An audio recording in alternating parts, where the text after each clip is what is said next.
And now, from the bowels of the internet, it's the Hey This Podcast.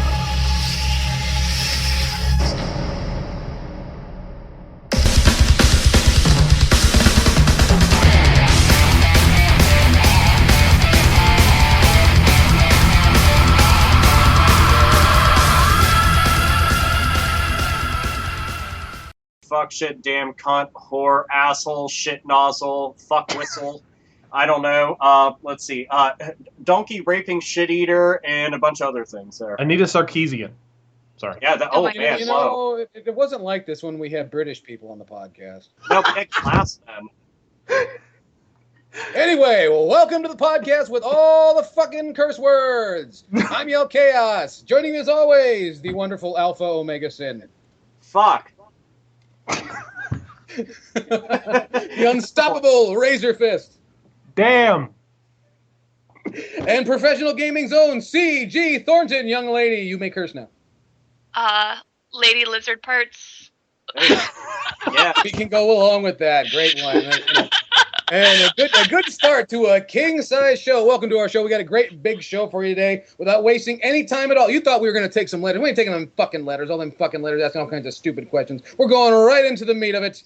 And you guys wouldn't believe this, but Razor Fist has been feeling bad because apparently somebody he likes, I didn't think there was anybody he liked either. But it turns out that Silicone Knights is in deep shit and Razor Fist feels bad. Isn't that true, Mr. Razor Fist? Everyone should feel bad.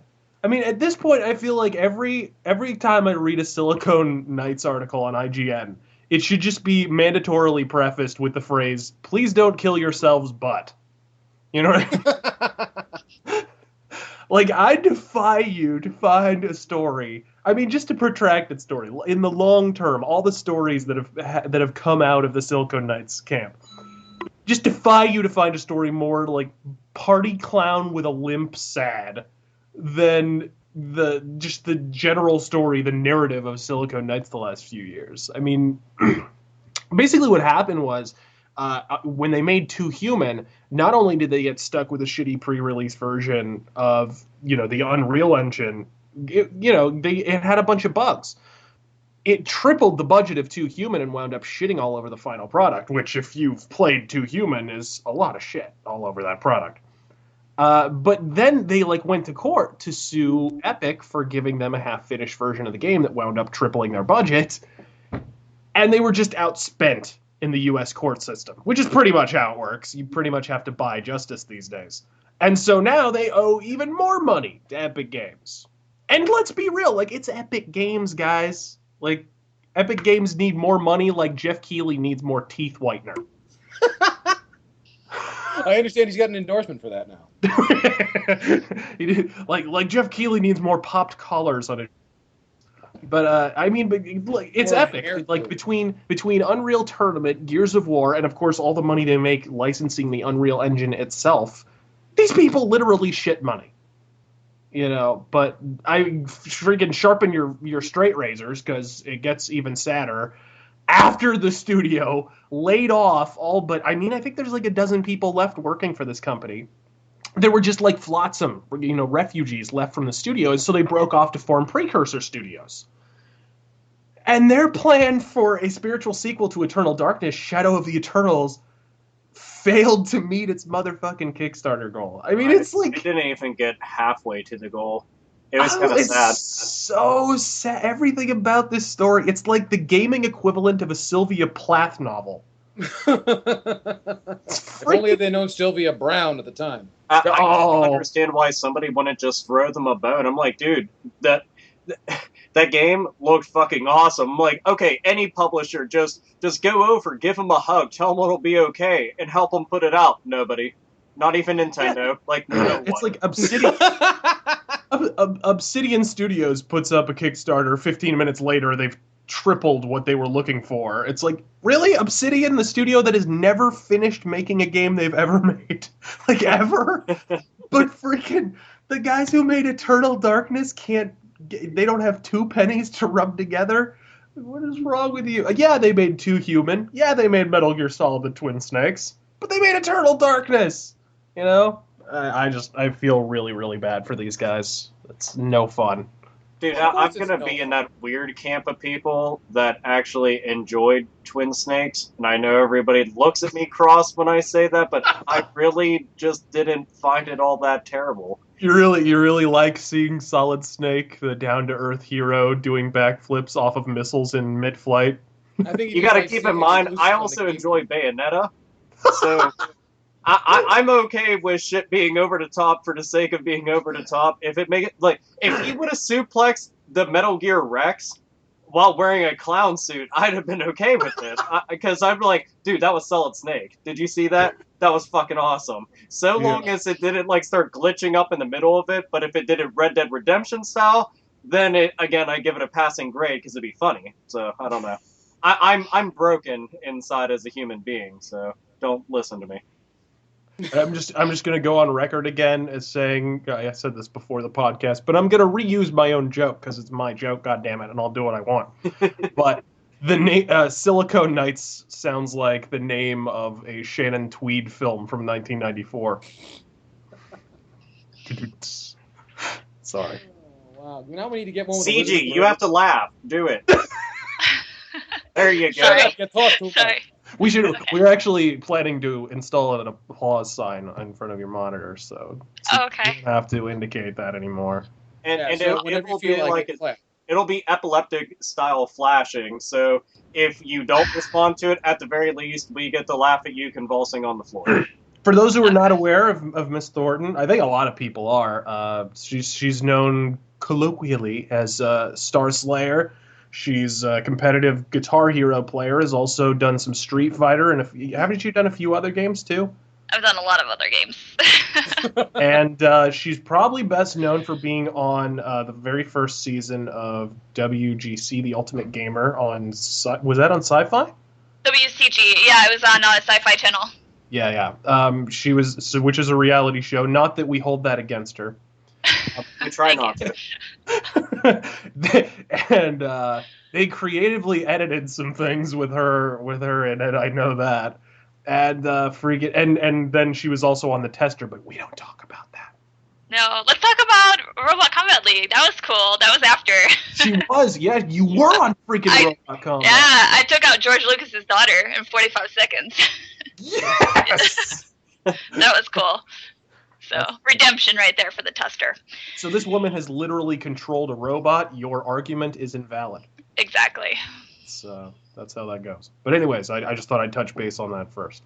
And I'm very thankful for that, Razor Fist, because at this point, a lot of people are going to think she's a correspondent for NPR. Because of Good, her, good we got that out of the way. And so, yeah, Silicon Knights is in deep shit.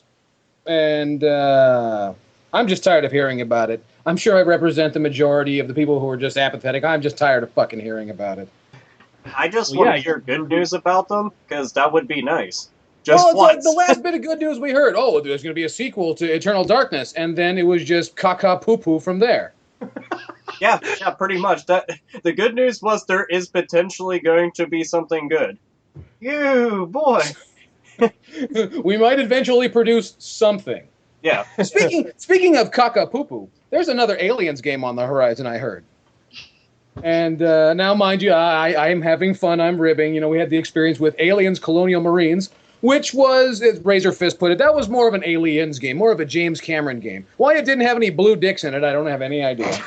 But, you know, I mean, now I want to lay this out. It's going to be called Alien Isolation, or at least that's what's coming down the pipeline. Also being published by Sega. Now, Sega has shown what appreciation they have for the Alien property.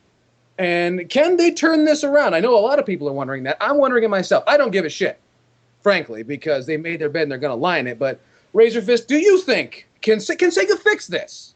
I think it's possible. Like, I've always found, I think most people, I've always found it just like soccer mom with a nipple ring bizarre that there really has never been like a survival horror alien game. I mean, really, there were kind of some half-hearted attempts. I think there was one on like the Jaguar, kind of an idea. But it's just like there's never really been that solid attempt to make an alien survival horror thing, which is weird because the entire survival horror genre, in a lot of ways, owes its existence to Alien, the film. Absolutely. You know what I mean? The tropes, the ideas of, jump scares and cat scares and all Tight that stuff. spaces. Those ideas kind of were generated or perfected in Alien, but like, here and there, like a game may, I guess it can have a section that comes dangerously close to survival horror. The stealth segments in Aliens Colonial Marines being a prime example. Those were actually kind of tense. But by and large, if guns aren't being fired or shit isn't base bloating, shit isn't getting made, And I mean, I get why, after all, and the James Cameron film, like all James Cameron movies, is centered around the highly philosophical premise that flashy things tend to go boom. And flashy things go boom sells video games, just ask Naughty Dog. But but I still say it seems like a fucking natural. If Resident Evil could sell all those copies back in the day, or Resident Evil 4 could sell as many copies as it did, I just have a faint impression that this could do really well. But that is if the stealth mechanics are handled well. And unfortunately, with Sega publishing the game, that if is roughly the size of Yahtzee's Thesaurus. You know what I mean? That is, it is such a freaking X factor for me, because if the stealth doesn't work, the whole game collapses under the weight of it. You can't make it work otherwise. I've always been kind of iffy about stealth games that are centered around something of humans versus something that's not human. Unless it's like robotic cyborg humans, then I'm kind of okay with that. But whenever it comes to monsters, it's such a different dynamic. But again, it sounds like they might be going with a similar concept to Resident Evil 3, is what it sounds like. In that the alien is sort of going to be standing in for Nemesis. And so he's sort of going to be running at you and jumping at you randomly. Like, most of the game isn't going to have him in it, but there are going to be sections where you're basically just running from the motherfucker. I mean, personally, I think that if anything, that they should use the first and second movie, technically, as its premise, but they should take liberties at the same exact time, because, I mean, having one Nemesis run around and charge at you all the time was an absolutely terrifying experience, especially if you weren't expecting it or you weren't well prepared, but with something like this, if that's the only thing that's coming after you, I would actually want them to have like little face hugger aliens and just like little bitch aliens every so often, just to keep things tense, so that you knew that there was always additional threats no matter where you were going, other than is it going to burst through a wall or come out of somebody's chest cavity in the middle of a cutscene that I can actually interact with, and then all of a sudden I'm fucking freaking out. But the game, like, seeing the trailer footage for it looked phenomenal. It really did. But again, Alien Colonial Marines, when it was first shown off, it looked absolutely great. And then all of a sudden, they took the original version of it, threw it away, and gave us something different. And everybody was like, so what happened to that game that we all played originally whenever you actually showed it off at the expo? We didn't get that. We feel ripped off. So I'm hoping... Sega said, you mind your business. Yeah, like, I don't know what the fuck you're talking about while they're sweeping it under the rug. Like, I'm not here. Nothing to see here. But it would be awesome to have, because I like the Alien movies, and I would like a really good Alien game. They're jumping off, like, story-wise from the first movie. You're playing as, from what I understand, Ripley's daughter.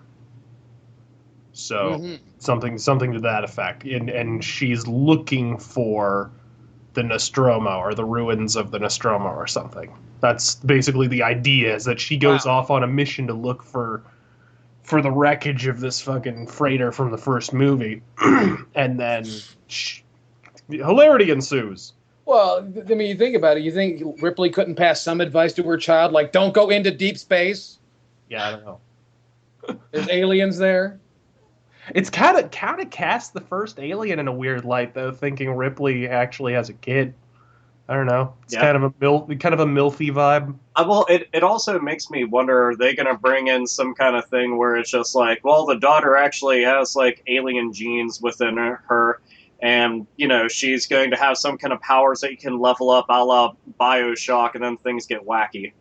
Nah, So- I don't think that'll happen. It seems like it's going to be pretty minimalistic from a design standpoint. Like I said, it seems like it's more of like a Resident Evil 3 kind of an idea. I hope it's really just about atmosphere. Like Tense is all fuck atmosphere, and Dead Space you could learn a thing or 50 from doing something like that. But all The around, first it's Dead like- Space, the first Dead Space did it fine actually. Had Oh some no, pretty- fuck yeah! Dead Space 1 was great, but I'm more referring to I don't know, Dead Space 3, where they were like, you know what? Fuck being a survival horror game. It's Gears of War and Army. Yeah, of we've got a Two, big man. freaking drill. It's like add dubstep for extra flair. Wub wub wub wub wub. Are you scared? Wub wub wub. Like no, I'm not, but I'm scared that I might punch my TV soon. So that should stop real fucking quick. CG, do you have any opinions on this, or do you have any opinions on Alien? I know you like horror movies, so Have you punched any TVs recently? yeah. Have you loved- No, I haven't loved punched it? any TVs lately. No, actually, I like these type of games, but they scared the shit out of me. So I have a hard time playing them all the way through. I mean, even just something as simple as Slender Man scares me. So even just it being the one alien would scare the crap out of me. I've seen some of the gameplay, and that's enough to get to me. So I don't know if I would be able to bring myself to play it, but it definitely looks like a huge improvement as opposed to the last one. Well, you could always just play Dead Space 3. That won't scare you for shit.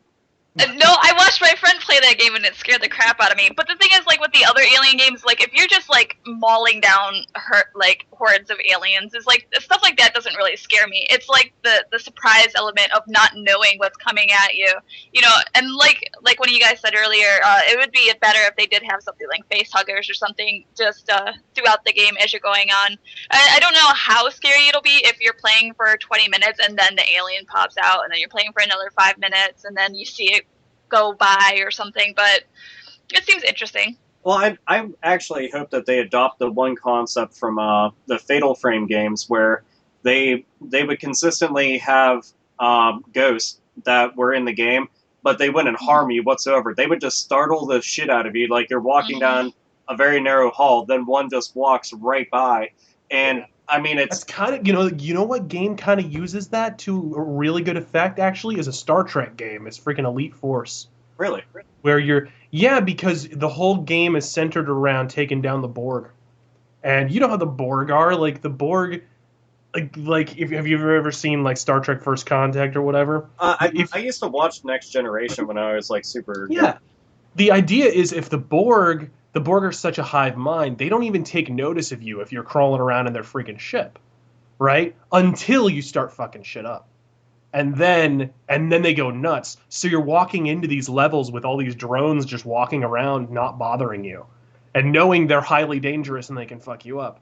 But you're just kind of walking around, and then but you know that as soon as you start completing your objective, they're all going to go apeshit, and the whole place is going to come. That's one of the things I think that if they do go with the premise of there isn't going to be like a whole lot coming after you or even at you, you know, consistently, that they should save, like, I'm talking an epic Doom style wave of fucking aliens all at the end, like the very end. You know, you're just in there, you know, you take out like the one big motherfucker, then all of a sudden, you know, they just have this one dark corridor and they just like pour the fuck out, and you end up having it, you know, basically fight an entire onslaught of them. Something like that might make you shit yourself because you're not expecting that many, and it would be So I really think they're probably just going to go in the opposite direction, because they're talking about how they're really committed to this idea of there being one alien and whatnot. I think it'd be really interesting, because I think it could be even more effective if they just have the one alien and keep building up how fucked up it is and how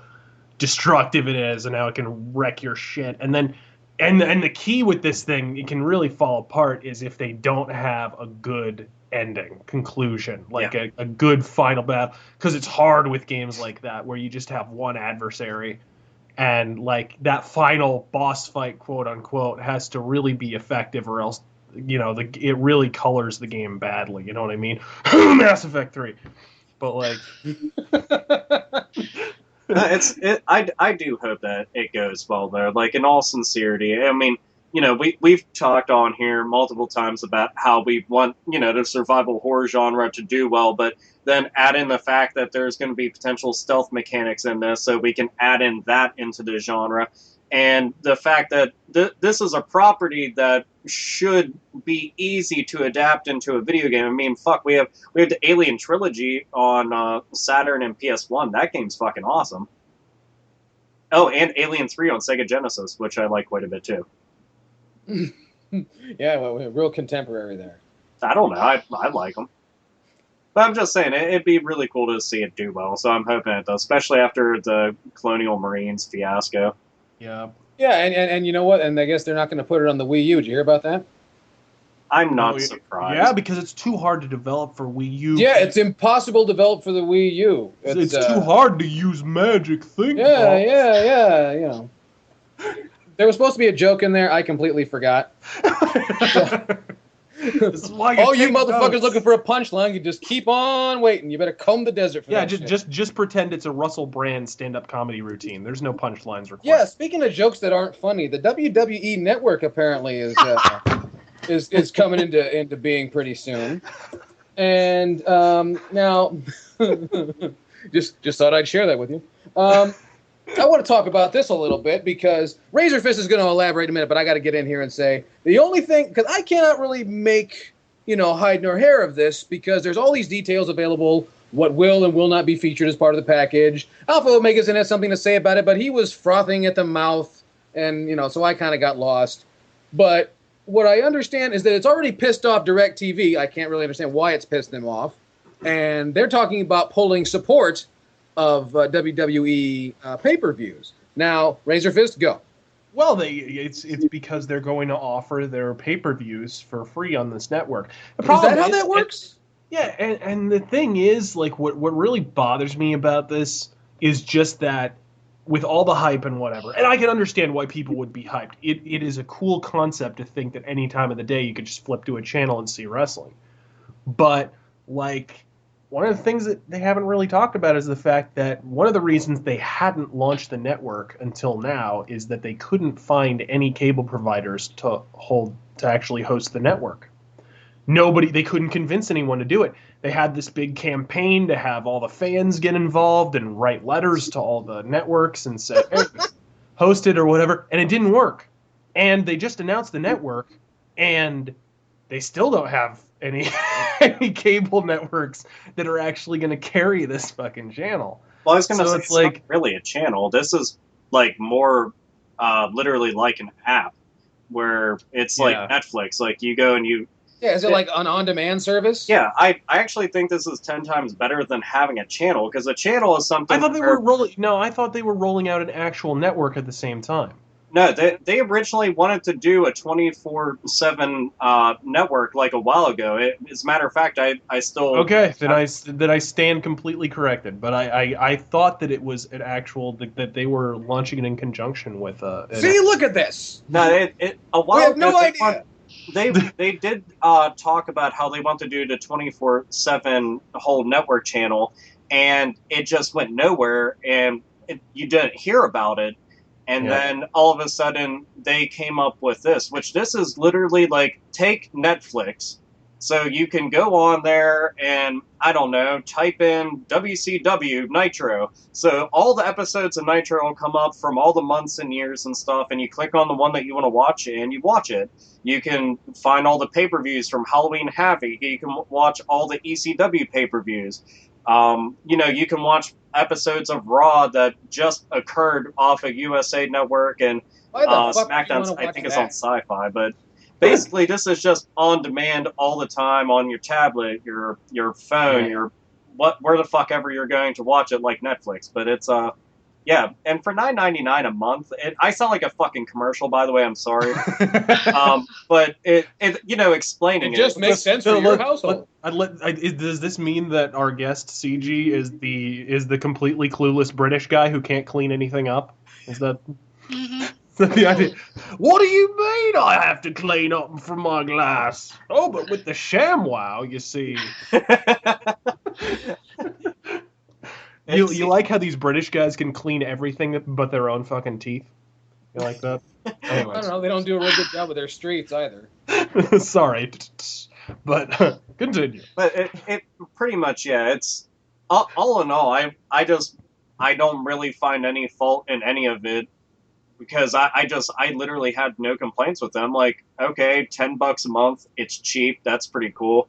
I get all the Well- pay-per-views. That's pretty fucking cool. I can watch all the old shit. So for anybody that's like, I hate the current product, you have all the old shit there for years and years and years. I'm talking like they're even going to include shit from like AWA and NWA at some point, and I'm like, that's even cooler for like super hardcore dedicated fans. But it's, I don't know, they'll have the Monday Night Wars, they'll have exclusive shows on there for whatever reason. They'll have Total fucking Divas. The But, original shows are the only question mark for me because it's like, I mean, let's be honest, like WWE can't write 5 hours of good programming per week. Yeah, like Well, the could original they shows really are like do silly 24? ass. Oh, what's up? The original shows are like silly shit. Like, what is it? The one is a countdown. The other one is all about the Monday Night Wars. Another one is what the Legends fuck House. is it? It's Legends House. Which, you know, I think it'll be an amusing concept, but I hate most reality TV because it's not reality, so I have no fucking reason to ever give a shit. But it's still nice that it'll be included for the fuck of it, you know? Yeah. And again, it's not one of those things of, oh man, I can't wait until like 9 o'clock to be able to watch such and such. No, just click on it, watch it, boom, you're done, that's it. And This is where our guest is supposed to tell you to fuck yourself because she was on a reality show. This is where Oh, yeah. I'm sorry about that. You can tell me to go fuck Wait. yourself with the waffle maker. Oh, was she on a WWE reality show? Because if she wasn't, then she has nothing to complain about. If you were, I'm sorry to hear No. that. No, that's cool. You're good. Well, you don't smell like Vince McMahon's ass or his crotch, so you definitely weren't. So that's a good And you're definitely not his son-in-law. you, just say fuck really loudly and we can move on. That's fine. Just go ahead. I can't. Can. Your mom's not going to hear this. Fuck. There you See, go. there we are. We can move on now. Excellent. Okay. Avo Megason, you say it sounds like a great fucking idea. Well, I, like a fucking moron, at one point was a subscriber to WWE247online.com. And that was a real good fucking idea for about 3 weeks. Right. I didn't And know that was then- a thing. I'll be honest. Like, what was that? That was then that'll give away how old I am. No, that was what 2000 and I want to say 2005. 2005, I did that. And yeah, let's face it, the internet just wasn't there. But they promised a shit ton of features, all of which never came to pass, similar to Nintendo TV. Yeah. And so it broke my confidence of what they could provide as a media company. And to me, their product has not improved, which would mean that I don't think their networking skills could really improve. But, we'll see. I'm not going to pay fucking money for it. I'll say that right now. All you have to do is look at some WWE films and to know that. Wait. Were you doing the there's- thing with your fingers when you said films? Yeah. I was doing the Dr. Evil. air Okay. quotes. Oh, yeah. Were you doing the Marine and we're Fire the laser. Right. No, it was and what Or was we the could piece try of to shit that Stone Cold was in? We could try to consider See No Evil an actual horror movie. It was a movie. Yeah, but don't forget, I mean. You're stretching that word quite thin. But look at the bright side, though. Look at the bright side. This is going to be a place where any people who want to pay this money for this service will have access to No Holds Barred and Suburban Commando all on the same site. They won't have access to Suburban Command. That wasn't a WWE movie. It wasn't, was it? No. Undertaker was in it, though. Yeah, That was That's cool. what he leads me was to believe he that was it one was. of the guys after Hulk Hogan. Yeah. That was He badass. was. And then of course there was Santa with muscles, but we don't talk about that. CG, you have to say fuck again. Fuck. There you go. Excellent. All This is right. getting better all the time. Now you are truly on the Hate Fit podcast. Jeez. Welcome. Anyway, so yeah, the WWE Network is it may or may not be a whole bunch of fuck. So, but with that having been said, speaking of a bunch of fuck, the Steam controller's getting a redesign. Do you hear about this? They're Alpha Omega Sim. What is it they're doing? They're taking away this touchscreen. Well, everybody freaked out whenever, seeing the controller because it's two fucking touchpads that kind of just look like the Portal symbols and you don't know where your thumbs are going, but chances are they're going on hairy man nipples. Now, whenever they showed this controller, the obvious large amount of games that would be kind of awkward to play on something like this because all you have to do is get any touch device whatsoever and try to play those kind of games, and you'll realize that it's just fucking weird. Well, now they're making a controller variant of this controller that's got, a D-pad, a proper D-pad, analog sticks, buttons, and all that other happy horse shit. So, yep, now they'll have something else, and it'll confuse people even more. Good. not nearly as much as the Steam box will though. So Steam boxes or Steam Box I, perhaps. Yeah. I don't know. There's like 13 of them at the moment. 31 flavors of Steam box. I feel like that's the name of a porno. Well, I want maybe not in English, but No, the Japanese title was Happy Fun Vagina Time Hour. Oh, I thought it was like Puffy Ayumi or whatever. I don't know. Oh. it was Tenchi Muyo. Dude, I actually like the Tenchi anime, so Ryoko's awesome. Just saying, just putting out. Oh my. He's actually. I'm picturing Bill wearing a Naruto headband as he says this. Oh, fuck you! I would never fucking wear one of those guns. That anime is Ninja Turtles fucking headband terrible. now. Oh Jesus, fuck my eye craze. Every time I see one of those, I want to dent it in with my fucking fist. Fucking bend in their skull. I can't do it. I'm like bright orange clad ninjas just screaming at the top of their lungs like, give me fucking Dragon Ball Z or give me death. Fuck that anime. See, Did I tell you talking guys like about this? Did I This tell is you why we guys- don't get invited to do kids' parties. Did I tell you guys the Nardo story, by the way? No, what's the Naruto story? When I worked at the comic store, there were these two kids who would always ask for Naruto headbands every single because we sold them, right? Because it was popular and whatever, we could make dollars. Dollars are good. And these kids, they'd walk up to the counter every day, and we were out of them for a long time for some reason. We couldn't get restocked. And these kids every day would walk in and go, Do you have Nardo headbands? Every day. And they could not say Naruto no matter what. But I got to the point where I just started calling it Nardo. It was just, I'm trying to figure out, was the comic shop in Santa Cruz, California, or does everyone have asthma in your stories? they all have asthma. No, okay, well. They're all Napoleon Dynamite acts. Oddly, I thought that, but I just imagined it was like 15 of them all duct taped together as one big gelatinous blob. And it somehow hover rounded into your store and then bumped against the counter, shifting it 5 feet in a different direction. And then they Cheeto spewed this all at you. It was quite terrible. In my brain, at least. So are you suggesting that they all had to pool their money to afford a Nardo headband? Well, yes. Oh, okay. Or also these motherfuckers get money from other than mom, I guess. Nardo. Now, am I crazy, or does Nardo sound like the name of a soccer player? Nardo! I don't know. Yeah, it kind of does. It also sounds like a new type of gum that nobody's going to eat. Oh, and I just want to put this out there. This has nothing to do with anything, but it did make me laugh. I want to splice together those, what fucking gum is it that it's like, how to chew 5 gum? You know, those commercials?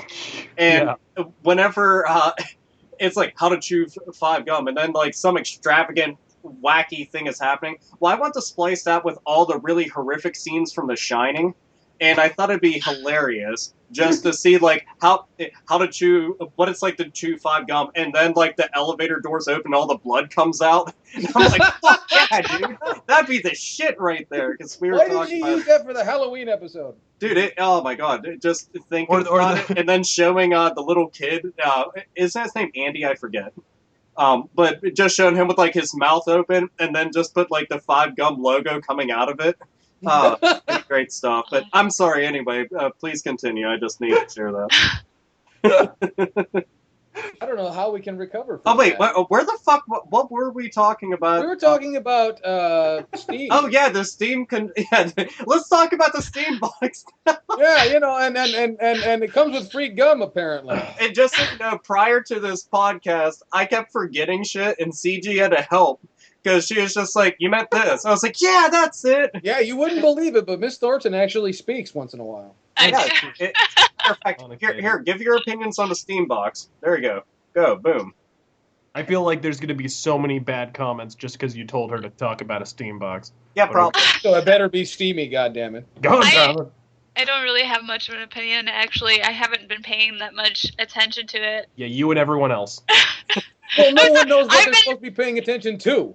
Well, okay, so I want to get the Xbox One, so I, was focusing on that. But then also I'm looking more at retro stuff. So like the Retro N5 is coming out soon, so I've been paying attention to that versus the Steam machine and stuff. So it didn't really catch my interest. I mean, maybe once it's out and people have it and they can mess around with it a little bit, I'll be more interested. But for right now, I just don't show any interest. Yeah. You're not interested in caressing the touchpads like in a man's hairy nipples? No, it looks really weird. I don't understand how it works completely. It but looks like a piece of scuba gear. I don't know if you ask them, they're saying, but this is all innovation. You can map the buttons to anything. And I just always think, that virtually every single game can program that in. You can make the analog sticks just make you fucking jump and flail about everywhere if you want, and then make like one of the triggers do jack diddly shit, and then make the start button the primary fire button. It just, I don't really get how they're trying to say this is innovating. It's just 2 touchpads in lieu of face buttons and an analog stick. Well, maybe it's like the first controller to actually come stock like that. To do stuff like that, like what you're talking about with like the Xbox controller and stuff, you do have to go through like and get it modded. You do have to open it up and solder stuff in there to do that. But yeah, it's definitely nothing new. People, Alright. little hacker boys do it on Call of Duty all the time. Yeah, I always see that shit. I'm just like, if you need to mod the controller so you can play well, chances are you should quit playing. That's just Yeah. an idea. They don't know how to play without rapid fire and drop shooting, though. No, that shit is, I don't know. Once you have to start modding a controller to feel like you're special at a game, your dick is shriveled up into your fucking belly button. I know. It's kind of like playing Skyrim. What's that? It's really, really playable after you completely mod it to shit and it's not the same game? Right, Yeah. Sounds like it should have been Game of the Year. Gotcha. Oh yeah, it's a similar method they use for a Plymouth Neon. What is with you and Plymouth today? With you and fucking Plymouth, you going over here defending Plymouth and Chrysler. Hey, this happened before the show. Now they're not going to think it's funny, I know. which is really funny. You can get the inside story on Twitter right after the show. I know, right? But anyway, that but- Steam box, how about that thing? So yeah, the Steam box, you can get it for $500 or upwards of like $2,000 something dollars. Actually, no, I think they go up higher than that, but still. Yeah. Now, correct me Really? if I'm Box all wrong. over your face. Correct me if I'm wrong, but doesn't this somehow mirror the debacle of the Panasonic 3DO? A bunch of different manufacturers making the same hardware that's not really even sure what it's going to do yet. Yeah. It just look. I don't think the third party machine thing could have worked. All right, it could have worked, but the way to announce it, and this really shows Valve's inexperience in like releasing a hardware device. The way to announce it is not to show the 31 flavors of Steambox. It's to flat out come out and say, okay, here's your Steambox. Here's one. Then show all the variants later. Like, Yeah. did these guys not take notes when the PS3 was confusing the shit out of consumers and wound up selling like no consoles for the first 2 years because it was like, okay, which version do I get? Well, let's open up the binder here. Here's the different fucking. You know what I mean? Like that was confusing. Like shopping for carpet samples. Yeah, and that was only like 3 or 4 versions of the same console. How do you think 25 different versions of the Steam box is going to play with the average consumer? Well, not only that, they seem to be chasing a demographic that I don't see as there. I don't see the lower end or middle end consumer having a desperate need for a personal computer gaming rig in their living room. Yeah, I don't see it. And not only that, you're going to get the hardcore PC guys are going to scoff at it because they can't fuck around with it as much as they like. And it's not customizable enough, and they can't feel like, their wiener is larger because they customized their PC with all these parts they bought off eBay, you know what I mean? Oh, I didn't hunt down the motherboard like a fucking gazelle on the Serengeti, so clearly my cock is smaller. Like that whole operative logic, they lose that. And like the average consumer is just going to take one look at, okay, there's 35 different Steam boxes and say to themselves, fuck that. Well, I mean, it seems to me like they're aiming for people who just live in studio apartments. Yeah, I don't know. That seems to be the grand crux of their scheme. But those people don't have any fucking money. Dude, I don't understand the entire premise behind it, because I'm like, so you can play Steam on your TV. Well, I've had a computer hooked up to my TV for like 8 years now. This isn't exactly a new concept, and I'm not alone in this kind of yard here whenever I say that I can build something that does the same exact thing a whole lot more and for cheaper. This is unhealthy because this is what's supposed to be a very cutting-edge piece of technology being marketed with the "it's for stupid people" angle. Oh yeah, totally. It's like, look, like hooking your computer up to a freaking TV is nothing new. I bought a new TV. It's got a freaking USB port on it. If I want to watch my computer on my freaking TV, all I need is a USB cable at this point. You know what I mean? Like when we've gotten to that point with freaking TVs, there is no market for the Steam box in that way. It's just they're gonna have to show something else, or they're gonna have to really unify their message and say, what okay. I wonder is how did they get so many fucking manufacturers to get in on this? No freaking. Are there really that many dumb white fucks in boardrooms somewhere with millions upon millions of dollars to throw away at some half-ass idea like the booming video game industry? What really blows my mind are the specs on some of these freaking machines. Like they're charging $6,000 for one of the Steam machines, and it's got like 4 gigs of RAM, and you're like, what? Like this doesn't even make sense. Buy a fucking Honda Civic for $6,000. That's the sad thing about it, is for how much you're paying for a top shelf. Are you doing the thing with your fingers when you said top shelf? Yeah, I'm glad you said that. My hand is still like in the air right now, waving it like I just don't care. My hand is still up right now, talking about a top shelf, quote unquote, of the fucking Steam box.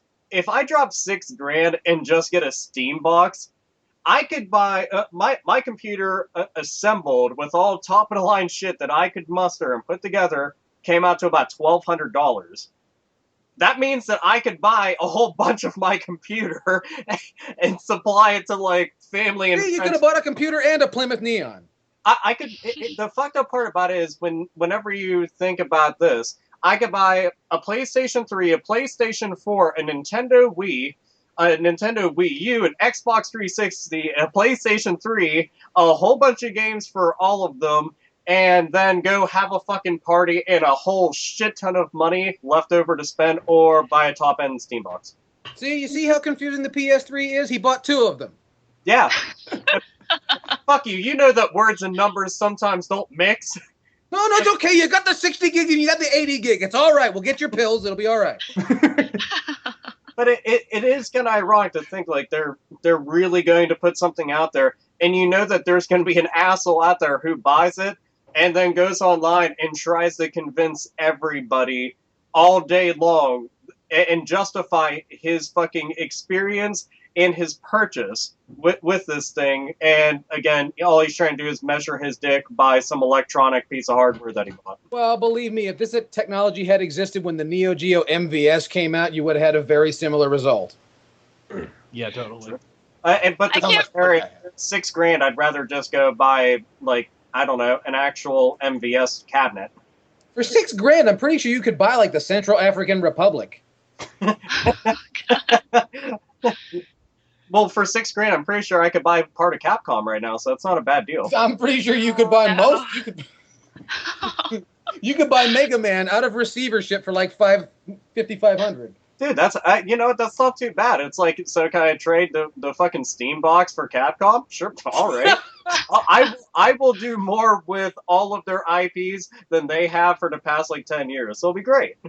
And we have more money than they do. Yeah, ironically, I do have to admit. That's what me and you will go to Japan, and on behalf of the Hate Bit Podcast, we offer you this Steam box in exchange for Capcom. Mega Man, Resident Evil, and fuck it, Devil May Cry. And they'll just look to us and say, well, what does it do? Well, it's not a console, but it's not a PC. And they're just like, fuck it, we'll take it, whatever. Yeah, and while they ponder, we'll just take off with their shit.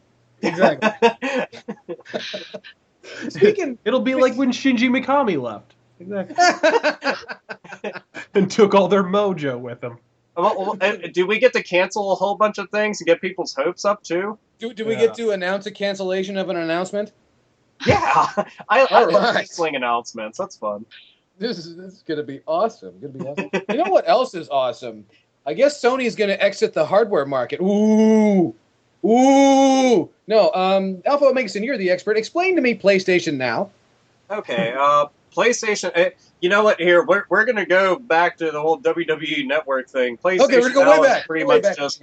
Actually, no. Better way. Yeah, it's PlayStation Now is more like Steam. Basically, they're just trying to go and peddle their wares everywhere else and groom their entire audience for what they want to do, and that's have a completely no discs, no actual physical games anymore. They already said that they want to get out of the console race, but they still want to continue making games and stuff. And since they have so much under their fucking hat, they figure, well, we'll put it on computers and tablets and all of our other devices and stuff like that, and you can rent games, essentially. Instead of making backwards compatible consoles to play all the pre-existing games, you can just rent them now, assuming that they stay on there for long, and assuming that the hackers don't come in and rape the living shit out of their online network, so that we can't rent the game. So, yeah. But basically, it could be good, it could be bad. I'm just kind of sitting back and waiting to see the shitstorm happen. I don't buy this idea that they're going to exit the console. I don't think they will. And here's why.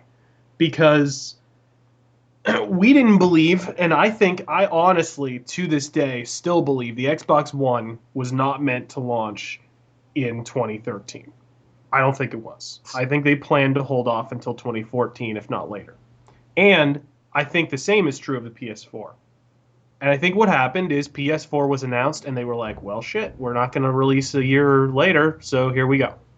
What happens is one console releases, and then the other company immediately says, well, shit, we can't not have something on the market. They'll kick our ass. We'll be irrelevant tomorrow. So we have to, right? Well, just this past week, was it Phil Spector, or if it not Phil Spector, Phil Spencer, the head of what, Xbox hardware or something to that effect, was asked on Twitter if he thought a new Xbox was going to come out after this one, if he thought this was the last Xbox, and he said, no, there'll be another Xbox. I don't see Microsoft releasing an Xbox and there not being a PlayStation on the market to answer it. Well, I don't think Sony will let Do you think that those two companies really give that much of a shit about each other at this point? I honestly do. I think the Xbox One was launched just in response to the PS4. That's why it's a broken, buggy piece of shit. That's why the PS4 is a broken, buggy piece of shit. Why its HDMI ports don't work half the fucking time. Because So what you're saying is essentially Nintendo wrecked everything. They did it away. But They did. They came on first on the scene. They weren't ready, but they did it anyway. And then everyone else shit the bed, and here we are. Yeah, that's why I think both consoles kind of feel half finished because That's why I like to call this generation 7.33.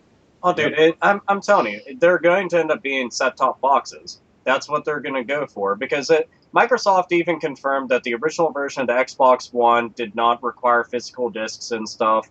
Then Sony saying that they want to get out of using like physical discs as well, because this way, both companies get to have a complete stranglehold over the distribution of the games, how much they cost. They get to control every single bit of it. They don't really have to share the money because they kind of own everything already, except for with the third-party companies. But naturally, they get their cut.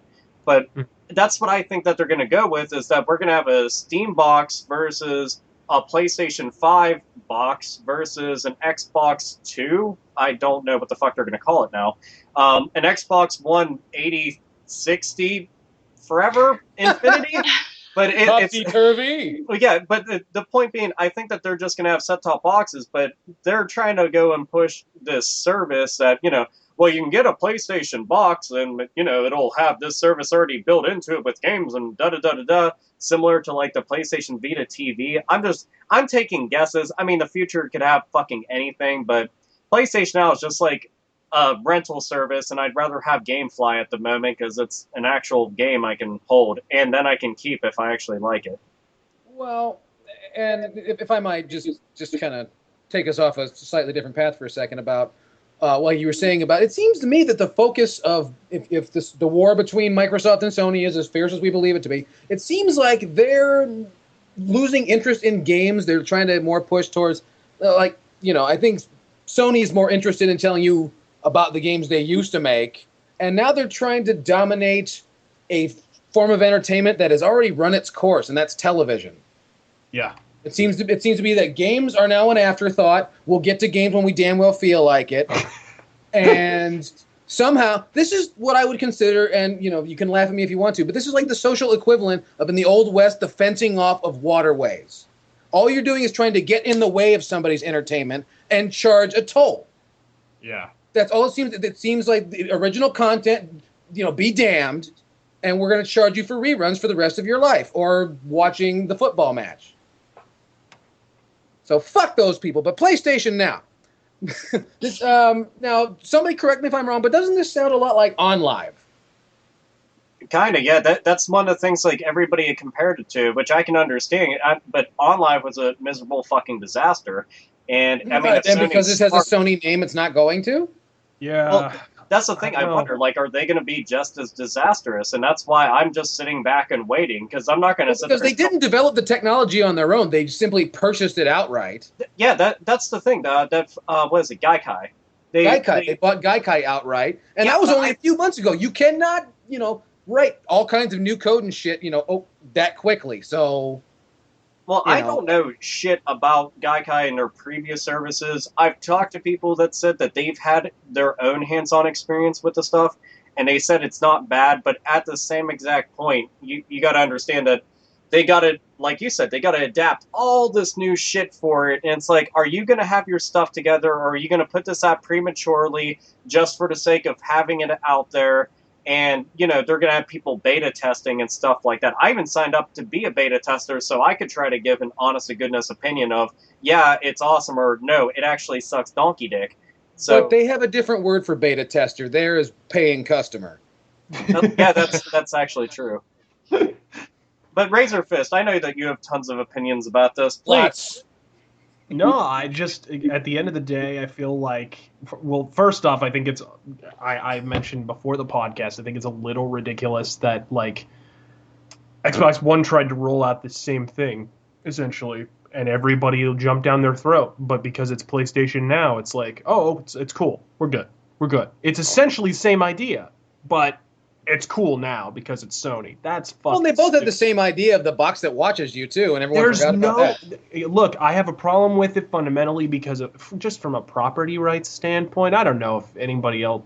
You guys definitely feel this way. I mean, I like to own things physically, if at all possible, just because it can't be taken away from you quite as easily. You know what I mean? It's just... For example, God, this is a good example, actually, fairly timely. I was mentioning to you guys that I was playing the Saboteur, right? Acquainting myself with the game for the first time. And the first thing that pops up, and I remember this happening when I played it at launch just briefly, was that Midnight Show DLC, which is just basically just puts boobies in the game, right? Which, I gotta say, rousing endorsement from this guy right here. But, it pops up and says, "Oh, do you have a code to put in whatever and redeem your whatnot so you can see hoo-has?" Nobody. There was not a single noun in that sentence.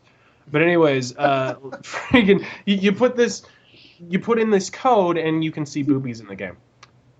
You try and put it in. And actually it gives new hiding spots and some new equipment too. So and also because it pops up the moment you start a new game, you feel like if you don't put this in, it's not going to be the complete game.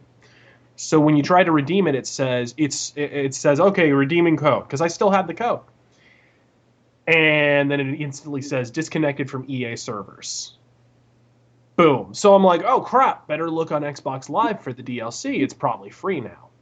And go on there, there is no DLC. The only thing available to download from the Saboteur, which is a game, mind you, that only came out in 2009, is some trailers. Some video trailers. That's it. That, to me, is a perfect encapsulation of kind of the future that we're looking at with all these downloadable titles and shit. You're not really going to own anything. They can take anything away from you anytime they want. Anything you want can be unavailable. I'm playing essentially a half-finished game now. I'm not playing the complete game. And that's because of this digital distribution. It's even more worrisome, and this actually ties into the Saboteur, actually, is the group that made the game, they pretty much got shit-canned right after they made it before it even got released officially, which is a shame. Well, whenever they got shit-canned, that right there sends off like a bunch of bells and whistles, because it's like, okay, say you got a bunch of games within the future of gaming that are coming out that don't do well, and those companies go out of business. Well, those games will get taken off of there because there's, nobody has the right to actually have that game on there anymore because that company doesn't exist now. And if nobody bought that, IP, there you go. So now you have games that you'll never be able to experience because there's no option to do that anymore. And that's just fucked up beyond belief. Like, if that was the case now, just think retro gaming kind of wouldn't exist damn near at all.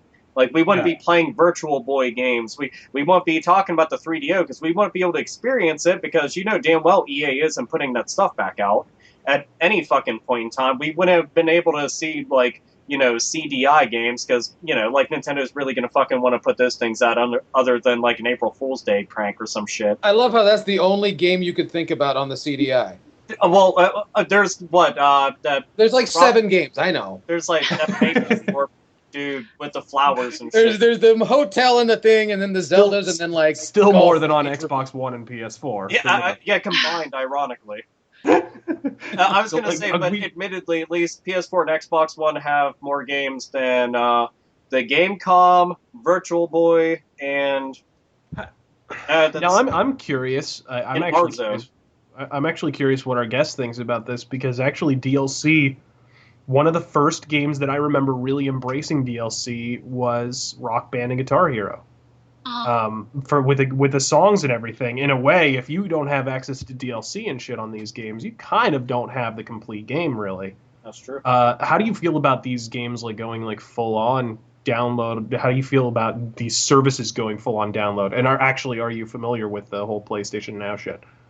I only know a little bit about it. I mean, there's still a lot of questions that I have about it, but just listening to you guys talk about it and stuff, I agree with you. That's why I kind of don't say anything, because I'm just over here nodding my head like, looking at my video game collection. I love to collect the actual physical games, and just like you mentioned Guitar Hero and Rock Band, I was just on the Rock Band network earlier today, and I went to go download one of my friend's songs. I have a friend in the band, well, it's one guy, and he goes by the name Cell Dweller, and he had a song that was in Rock Band Network. I wanted to go on there and download it, and it was gone. And I guess Harmonix has been pulling songs off from their network, and Guitar Hero Network is completely down, so now you can't download any DLC at all. And, I mean, if it goes completely digital, that's something that everybody's going to have to worry about for the games that they already own. Yeah. And yeah, I mean, that'll suck to want to be able to try something and not be able to, like you said, if this game, even if it's really awful, sometimes I'll buy a game that people say is awful, like Shadows of the Damned. I buy it for like $3, and, so I thought it was a fantastic game, but because so many people thought it was such a bad game, that's one of those games that would have got pulled. Yeah. And that would suck. No, totally. I've encountered a lot of those games, and for the record, I actually enjoyed what I played of Shadows of the Damned, even though it's got some problems. But like, there's games that are out there that, like, for example, I enjoyed the shit out of Velvet Assassin. Okay, and then again, that's another 2009 game, and another World War II stealth game, bizarre. But like, I don't think there's anything up for Velvet Assassin anymore on Xbox Live or PSN or anything. Not even a trailer. You can't even get anything related to this game. I don't know if it's because of South Peak. South Peak Games is still around, I believe. They didn't go out of business. I hope not, even though they make some last time that I checked, they got shit canned like as soon as they finished Saboteur. At least like that's what I had read about. Oh no! I'm talking about Velvet Assassin. Oh, my bad. No. Pandemic's been long dead and moldering, but like I have no clue why the fuck I got them mixed up. Oh, fuck it. They both made games. There you go. So I have a question. So for this PlayStation Now, is this going to be like if you download the game and you own it, do you have to be online to play it? Well, the thing is, from what I'm seeing, is that PlayStation Now is just a rental service. That's all it really is. Like, you're essentially just streaming games. Like, it really is like Netflix, where you just go on there and you kind of rent games, or you can go onto PSN and download the digital copy of the game, and then that's yours, and that's linked to your account, similar to Steam. But PlayStation Now is just like streaming and renting. That's really about it. Like, you could pay one price and just rent this brand new game. Or you can just pay to stream and rent any games across the board. But they haven't detailed a lot of the information, so it leaves a fuck ton more. Huh? So it's physical and it's digital at the same time? PlayStation Now is just like... Basically, PlayStation Now is... I'm sorry if it sounds kind of confusing, because it is kind of confusing. Right. PlayStation Now is its own service, which can be used on a PlayStation 3 or PlayStation 4 or on a TV, like that uses smart apps and stuff, and on tablets and stuff like that. So you can use that to play The Last of Us. You could rent The Last of Us on a tablet, play it, which I don't know why you'd want to fucking do that on a tablet, but regardless. But you can do it that way, and then you can just buy your physical games and pop them in the fucking system. But yeah, PlayStation Now is just like renting and streaming like Netflix. That's really it. Except for instead of movies, it's games. If that made any more sense, yay. If not, then I don't know what to say. Well, like, one thing I'm wondering is, for people who are like in the military and stuff like that, let's say they rent a game and then it's like, okay, now they're getting deployed. They have to go somewhere and they don't have internet for the next 3 days. They rent it for a week, but they don't have internet for the next 3 days. Like, are they going to be able to play that game for those 3 days, or are they just shit out of luck? Like, you're okay. Shit out of luck, because the entire point that they had with this is that you're online streaming the stuff. If they made it so that you rented the game and you could download it, and it was kind of like a time trial type basis, right, where, then I would actually say that's pretty good. If they're smart, they would make that as an alternative option instead of just streaming. Because, I mean, in the middle of a game, if you're playing and your internet or your router or something decides that it's going to go and fuck itself inside out, then all of a sudden your game cuts that on you. Does it pick up from that point just like on on an actual player whenever you stop playing it? Does it pick up right from there, or do you have to go back to the checkpoint? Does it mess anything up? And it's just one of those things of they need to detail this shit, because we're all left wondering what the hell's going on. Yeah. It's a whole fucking bunch of crap. I don't know. I'm more curious than anything. It's a shitload of fuck, is what you're saying. You're saying. Yeah, it's a piece of cowabunga shit. It's buffalo diarrhea dick farts. There you go. Oh.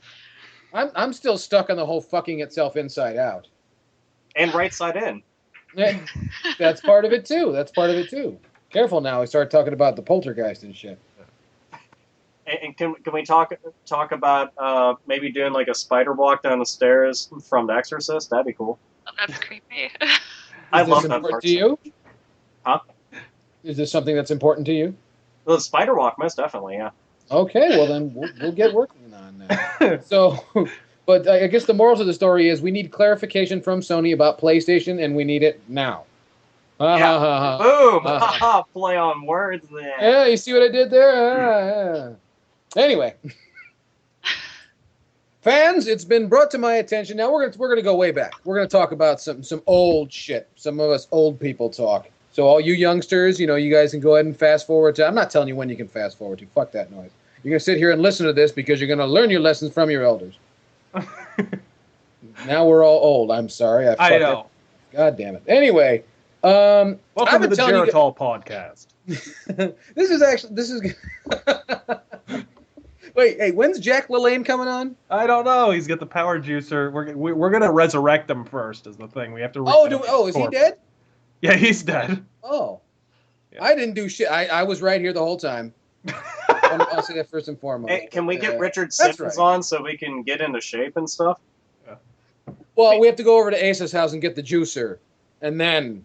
How ironic was it, by the way, that the guy who was whoring the power juicer looked like all the juice had been drained out of his body? Where do you think it came from? That's what powered it. Was his body, his fluid. He got the idea from Bathory. At least he was. I mean, I don't know. Old people always look old. There's no problem. There's nothing wrong with that. Okay, because one day I'm gonna look like that. But Well, you know what's funny is it's funny because raise your fist. You being over there in Phoenix, Arizona, a lot of retirees in Phoenix. Am I right? Yeah, Sun City. Hello. Yeah. And so one thing, and I've noticed this because there's a number of retirees in Southern California, and as I'm driving around in traffic, I'm noticing that most old dudes I see in traffic look like Udo Dirkschneider or Rob Halford. Yes. If they got really fucked up teeth, Bruce Dickinson. But Oh. he's hey, don't you fucking me. And they can probably still hit the high notes. Possibly, but usually with a one wood. Do they fly their own jet though? Yeah. Well, that's their own problem.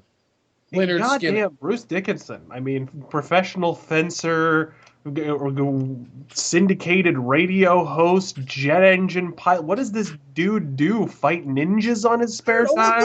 Don't leave out Udo Dirkschneider. I understand he's a sausage enthusiast. I understand that Rob Halford is also a sausage enthusiast, but for different reasons. Oh, no. Udo, you're such a compact little person.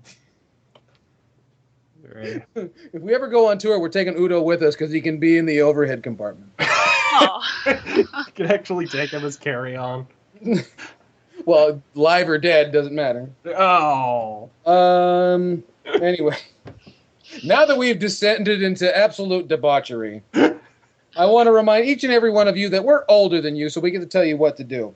I also like to tell you that for a long time now, myself and Alpha Omega Sin have been going on and on about your precious fucking retro game video game prices. And I've said this on a number of occasions. There's a lot of people who think that the retro game market, and there's a lot of people who are suffering with frustration because of you-know-who. There's, gougers in the market and so on. And you have to deal with that. But there's a certain amount of people, a good, strong amount of people, and a lot of them are on fucking YouTube that are under the impression that the market will continue to crest and crest and crest over and over and over again.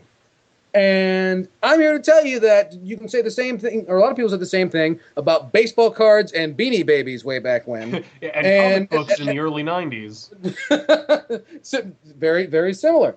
And it was brought to my attention that this was brought up on another podcast. I'm not about to plug anybody else, so fuck that noise. But apparently, I just recently made hip to this, that there are make your own rare game kits. Oh. Now, Alpha Omega Sin, you've seen this before, have you not? Yeah, this actually been done quite a bit. As a matter of fact, there's a lot of people that will remake the old original Nintendo and Super Nintendo boxes, and they will even they'll even wear them down, like age them, so that they look appropriate to when they come out. Like distressed pants you buy at Target. Or Yeah. like Fender Relics? Honestly, but the thing is that this is actually a little bit worse because, when you go to Target, you know what you're buying. Yeah, coming up next, acid-washed Super Mario. It's kind of nuts, though, because there's been people that have bought really rare games. I'm trying to think of the one off the top of my head. If I'm not mistaken, I think it was Little Samson. And the one I heard about was the Flintstones Surprise at Dinosaur. Oh wait, you know what? No, that was it. It's and when they opened it up, it was a different board. Uh-huh. That was the thing. Like, they got to see that somebody just went and they modified a different NES cartridge and then put a label on it and bam, sold it for hundreds of dollars. Meanwhile, it was more than likely just some common ass $3 NES game. So, well, I understand they also did it with people are selling just the boards and converters from the Famicom cartridge, which is fucking plentiful in Japan.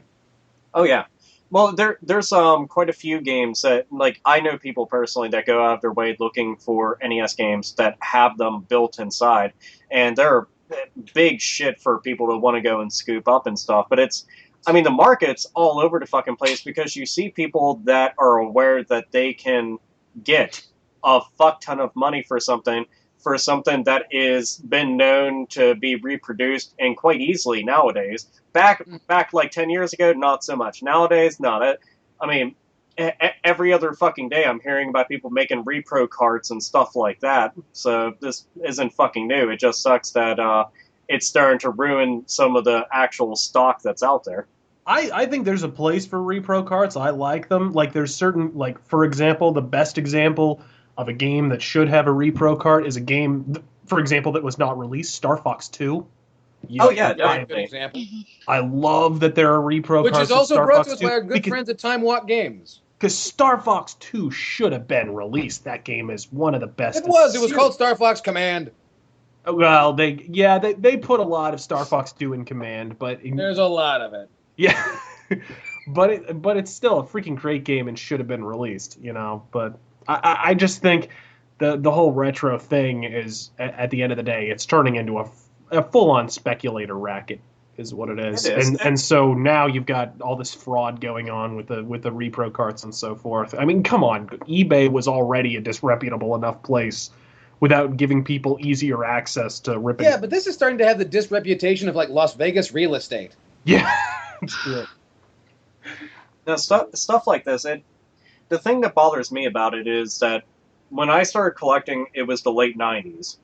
And I started collecting for PlayStation 1 because I got sick of rebuying a bunch of the games I had, and I was going back and buying some of my older stuff, which was the only reason why I even have half the games I do, because I sure as fuck wouldn't be paying the price for them now. But there's people that they hoard all these fucking things, and they act as if that essentially is the size of their dick, is their game collection. Like, I all of a sudden have a fucking, $5 foot long in my pants.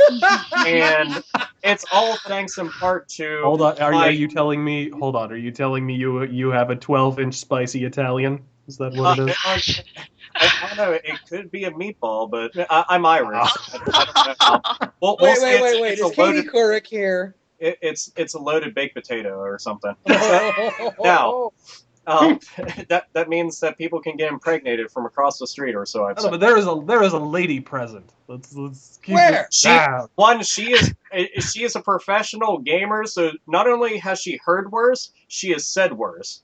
So absolutely. That's not true. But I have heard worse. I don't say worse. You said the word fuck. That's terrible alone. You guys made me! You said it more than once. And I think. Are you kidding? You begged us, liar. And we're gonna send this audio to your mother's Facebook page. Good luck getting her to look at it. But I mean, like, it's really fucking shitty whenever you think about how the prices and the market has like escalated to the point that people aren't getting the games because they are a fan of the game or they even want to play the game. 9 times out of 10, and I know people personally that will go and buy the games and put them inside thick plastic casing that you can't fucking open and sit on a shelf. That's it. It's a fucking video game, for Christ's sake. You're supposed to play it. I mean, or at least last time I checked, you're supposed to stick it inside of a console and fucking play it, but these are nothing more than, like, Mr. T chains that they can dangle around their fucking neck until, basically no one gives a fuck anymore. Then they're trading them in so that they can go and pay the mortgage and shit until 1-800-COLLECT calls them in and says, you got to do commercials now. or big gold chains that the Supreme Fighting Machine can melt the Undertaker's urn down into. I thought you were going to make a Razor Ramon comment. No, I've that reached would've a been little far more deeper, appropriate. a little deeper for the reference. That's Oh, there you go. Okay. I was gonna see say, how- you know what? I honestly forgot all. Not like about Papa Shango or anything. I forgot all about him having that stuff, but those references do work. But no, a retro gaming bubble needs to burst desperately, and it needs to ooze and spill out everywhere for everyone to see and know that you done fucking messed up. Because I want Harvest Moon for Super Nintendo, because I'm actually a fan of a fucking farming simulation game series, folks. I actually want the original because I played Is it. that why you're on Facebook so much? Huh? Nothing. no. Fucker, that shit, no. Farmville, fuck Farmville. Fuck everything about fucking Farmville. I didn't. Hey! For the record, I didn't say shit. This is all on your own accord. I don't care. I know what you meant. Everyone knew what you No. meant, you Farmville spouting motherfucker, without saying Farmville. Now. But to get Harvest saying Moon, is- I'm talking just Implied cartridge. Farmville, in other words? Is that Wait. the idea? What? Implied Farmville. We've now gone subtextual with the Farmville. Oh, well, yeah. Basically, fuck Farmville. Harvest Moon costs too fucking much thanks to this shit. There you go. That's my point. That's it. Just Harvest Moon, as an example, is a game nobody fucking cared about. Nobody bought, nobody played. All of a sudden, just like the cartridge is $300. Resident Evil Gaiden, hands down one of the worst Resident Evil games.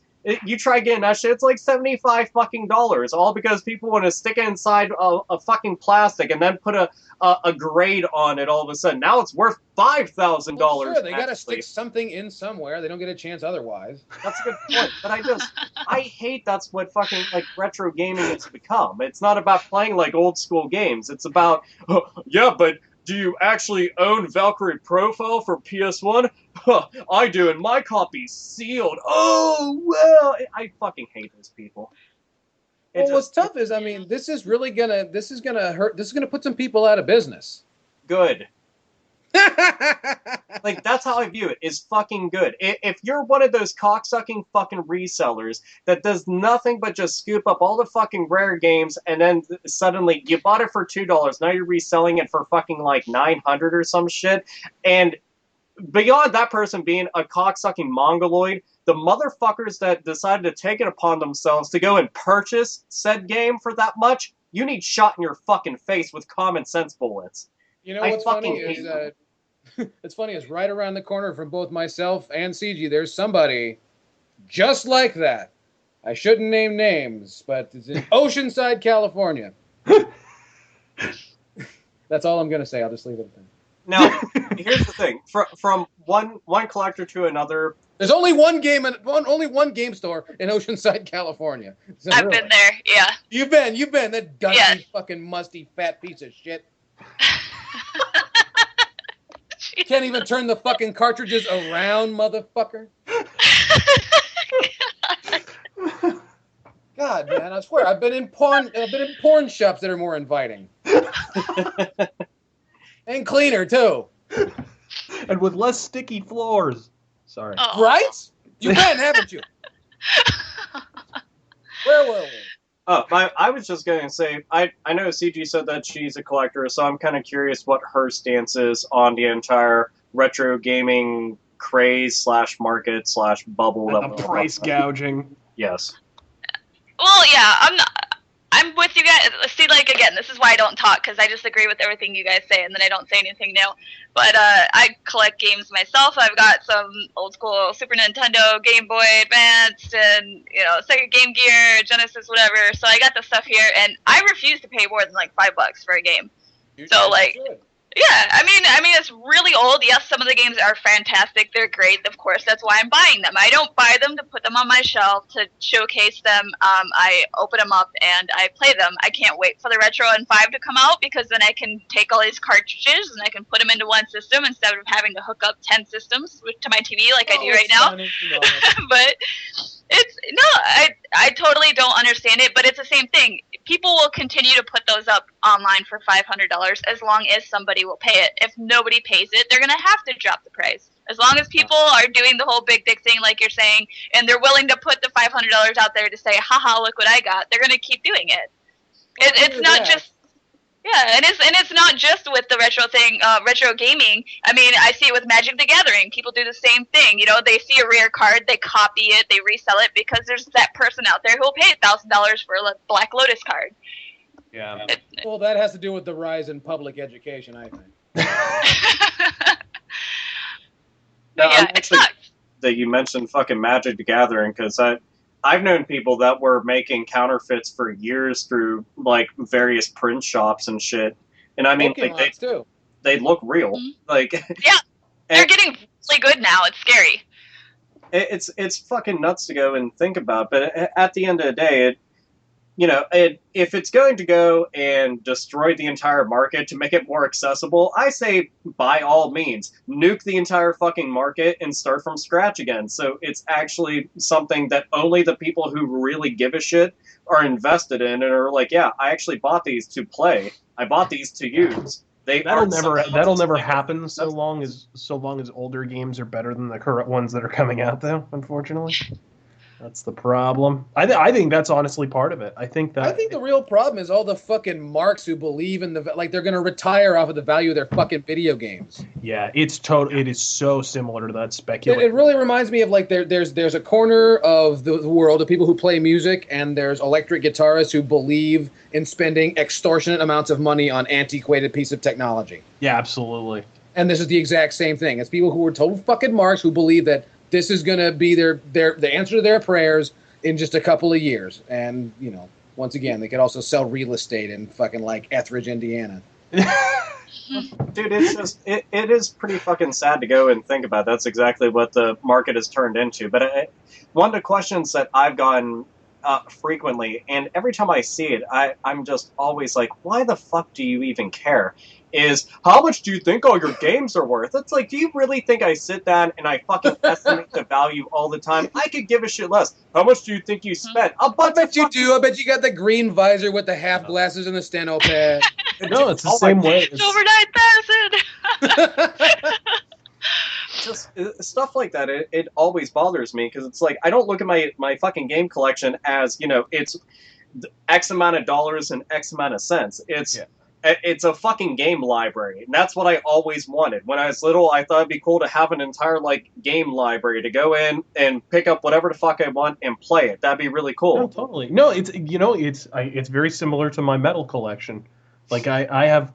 Do you have some aluminum? Do you have some cobalt? Oh yeah, I have a little bit of A little scrap iron. Yeah, I don't go for that. Yeah, a little adamantium. You know how it is. That's good. That's good.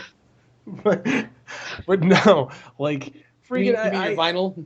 It stacks up after a while, and you don't sit there and think. Like literally, someone was like, "How many CDs do you have? How many vinyl do you have?" Which, for the record, I'm not someone who's just like, "I have to buy vinyl. It has so much more warm of a sound." Like I'm not one of those people. But like, you can't afford to. It's a big pain in the ass. It's just such a pain. It's actually not that expensive. It's just I can't really be bothered with the freaking turntable and some it doesn't even make a difference anyway. It really doesn't. But it's like, yeah, okay, yeah. One day I was like, fine, maybe I should count. And it was like up over 1,000. But it's like you don't sit there thinking like I'm gonna buy 1,000 CDs. You know what I mean?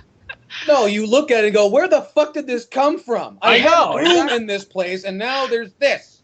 Yeah.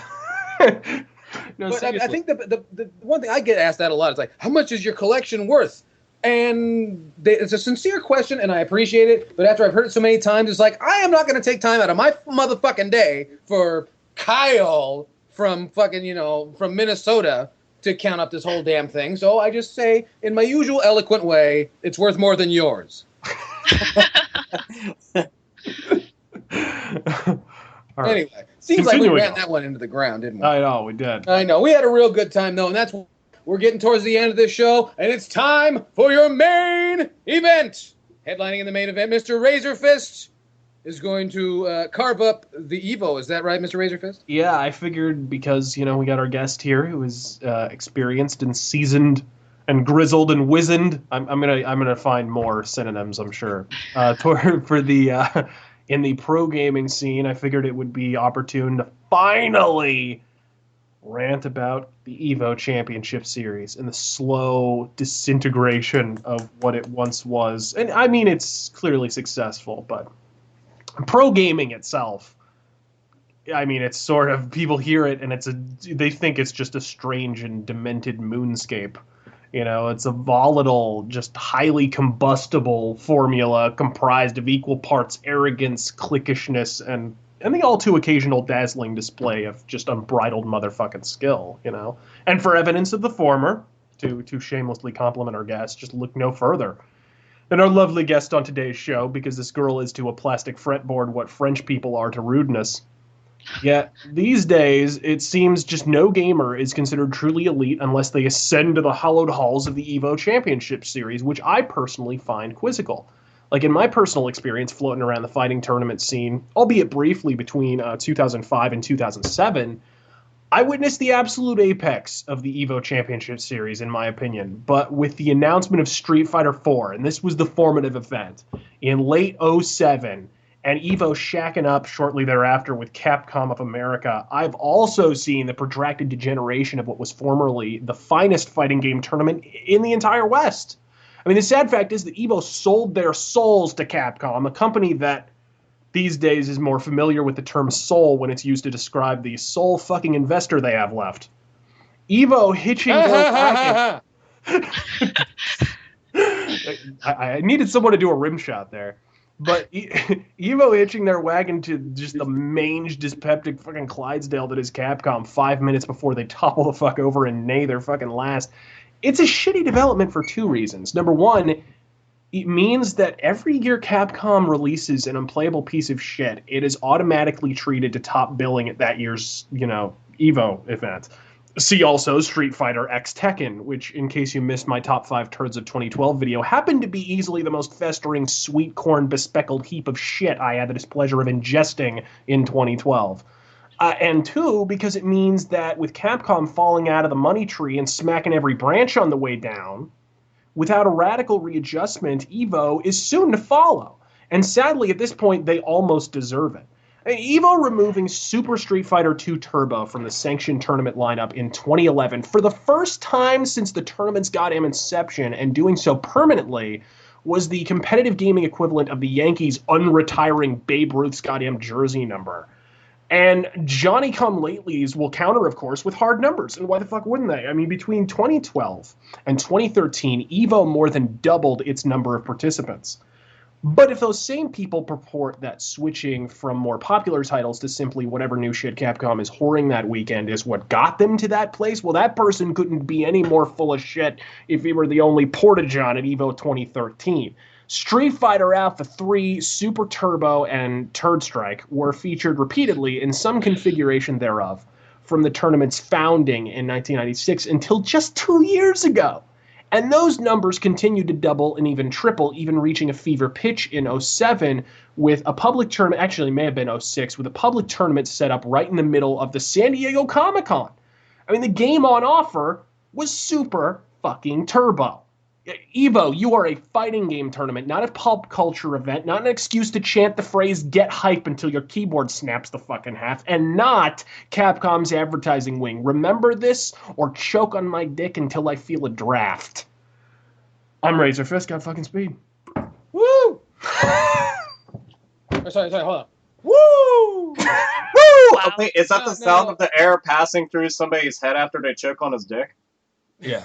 Okay. You were gonna get so much hate mail from this. You know this, right? I mean, like, it was so bad when you first started ragging on Street Fighter 4, but, like, I can just see your inbox filling up with so much hate mail from so many trolls in this community. Well, not to mention, I mean, the way he described, the corn bespeckled shit, I mean, you're probably going to get letters from, like, people from, like, some sort of gastrointestinal society. Sorry, sir. Sweet corn. And like the United Federation of Corn Farmers are going to, like, take up, a problem with us, too. I was gonna say, well, Razorfist has already, like, dealt with all of that shit. I'm pretty sure he's already got, like, a hammer deployed and ready to be swung.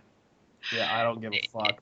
Street Fighter 4, my Street Fighter 4 video was only my 4th episode. back in like 2009. Wow, you're old. And that video got so much freaking hate from Shoryuken.com. Yeah. Who? But it was like, the thing is, like, they thought that I was some guy outside of Shoryuken criticizing Shoryuken. They didn't realize that I had been on Shoryuken for like 6 years prior to that. Like, I had been involved in the community, and it was from sitting in the community and seeing this just this circle jerk, essentially, of nepotism and favoritism and all this bullshit that the community had disintegrated into, and what it was turning into in the wake of Street Fighter 4, because that was the event that shit all over their community. Shoryuken.com was amazing right up until Street Fighter 4. Right up until that moment. That game ruined everything. But it's like, and Evo, look, Evo is more successful than ever. And there's no question about that. It's becoming a huge event. But I think continuing to be that closely associated with Capcom, a company that is not doing well, and a company that, like, if they don't make some really, really strong business moves, could very well not be around in 5 years, or maybe, would just disintegrate to some really diminished role like what happened to Atari or something. That could very well happen. They are literally in that bad of a way right now. It's that right there is bad for Evo, because it was good in 2009 because, Street Fighter 4 had just come out. It was a big deal. It was making lots of money. But, you hitch yourself to a company like that, and you're going to be there for the lean times as well as, for the bounty. So. Now, Razorfist, are you saying at this point, for the record, you would deny an invitation for the Hate Bit podcast to attend Evo to represent? Oh, no. I'd go in a second. Fuck. I would go in All a right, second. so fans, you heard it here. Write your fucking letters and and if Evo's got any fucking balls, dude, it's held in Vegas every year. You and me are close. I know. You and me are hot, like one melt. Evening drive away. So yeah, exactly. We could be there right now. We could just go. We'll take CG with us. She's the only one that's any good. Oh God. They hate her guts over there almost as much as they hate me. Exactly. Yeah.